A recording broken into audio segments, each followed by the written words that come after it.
Et salut à tous, c'est Philippe, on se retrouve aujourd'hui pour un nouveau voice-over.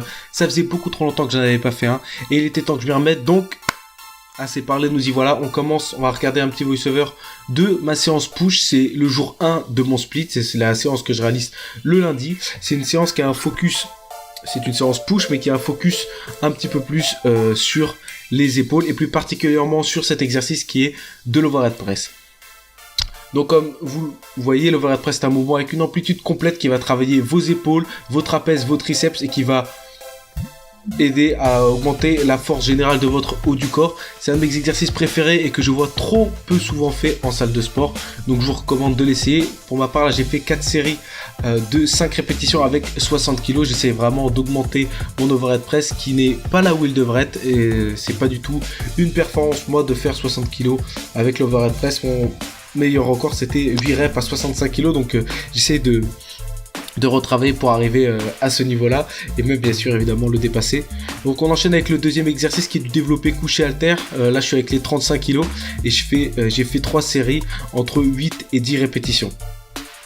Donc là-dessus, sur cette importance, c'est d'avoir vos épaules qui sont dans une position pour pas les blesser. Donc vous allez pouvoir voir là sur le plan qui suit, voilà, sur ce plan vous allez pouvoir voir que avant en fait de me baisser sur le banc pour réaliser ma série, je vais rétracter mes omoplates et les mettre en position basse avant de me coucher sur le banc pour avoir les épaules qui sont dans la meilleure position possible pour pas me blesser. Vous pouvez remarquer aussi que j'ai les coudes très proches du corps, aussi pour mettre mes épaules dans la meilleure position possible. J'essaie de varier avec les angles plus ou moins pour essayer de voir est-ce que je peux réouvrir un petit peu plus les coudes puisque j'ai des épaules un peu fragiles et j'essaie de jouer là-dessus. Maintenant, si les coudes sont plus près du corps, ça met un peu plus de tension au niveau des triceps, ce qui n'est pas forcément une mauvaise chose, puisque au niveau du développement de mes pectoraux, je suis plutôt bien. En revanche, j'ai des triceps qui sont un petit peu en retrait par rapport à ce qu'ils étaient avant, dû à une blessure qui me suit depuis bientôt 2 ans, donc c'est pour ça que j'ai un léger retard au niveau des triceps, c'est pour ça que ça ne me dérange pas.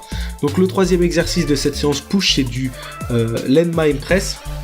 Donc exercice que vous avez déjà eu dans une de mes séances précédentes, c'est un de mes exercices préférés pour target le haut des pectoraux ainsi que le deltoïde frontal. Là je suis arrivé à 50 kg et j'ai fait 3 séries de 8 répétitions. Je vous assure que c'était une vraie galère de reposer la barre, vous avez vu j'ai dû la descendre tout doucement, elle n'arrêtait pas de partir du rack. Ensuite, on enchaîne avec ce quatrième exercice qui est du Z-press. C'est tout simplement de l'overhead press assis. Donc, le but de cet exercice, c'est une variante de l'overhead press. C'est pour travailler juste la partie haute de votre corps, puisque vous avez des jambes qui sont plus dans l'exercice. Donc, du coup, ça va vous obliger à être beaucoup plus gainé au niveau des abdominaux. Et ça va bien sûr travailler votre portion haute de votre overhead press, puisque vous allez devoir être beaucoup plus résistant. Comme vous pouvez le voir, j'étais que à 50 kg. Donc, j'ai perdu 10 kg sur 5 répétitions. Et j'ai fait le Z-press superset avec du face pull.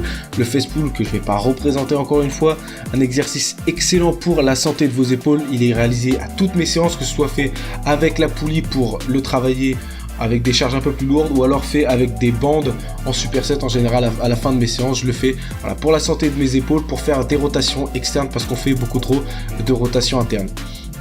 Donc ensuite j'ai enchaîné avec les triceps, donc là j'ai fait des triceps extension à la poulie. Alors mes triceps, comme je l'ai dit, j'ai une blessure qui me suit depuis quelques temps que je n'arrive pas à soigner complètement, je suis encore en train d'y travailler et donc je fais des séries très longues au niveau de mes triceps. Donc là je fais 3 à 4 séries et au moins entre 15 et 25 répétitions. J'ai vraiment des répétitions très élevées et je commence toujours par des extensions pour cibler plus le deltoïde latéral pour bien chauffer mon articulation avant de passer avec un mouvement comme ça derrière la nuque, puisque ce mouvement là va beaucoup plus focaliser sur la longue portion de votre triceps. C'est la grosse boule que vous voyez qui comble votre manche, c'est ça qui fait les 2 tiers du triceps, donc c'est très important à la travailler et c'est cette partie là du triceps quand je mets mes bras au-dessus de ma tête qui me fait mal. Donc c'est pour ça que je commence d'abord avec un mouvement d'extension classique, puis après je passe derrière la nuque une fois que c'est bien chauffé et en général j'ai pas de douleur. Et j'ai fait ces dernières extensions suivies effectivement de relevés de jambes, relevés de genoux plutôt, qui est un très bon exercice pour tout simplement décompresser votre colonne vertébrale et aussi qui va vraiment travailler vos abdominaux.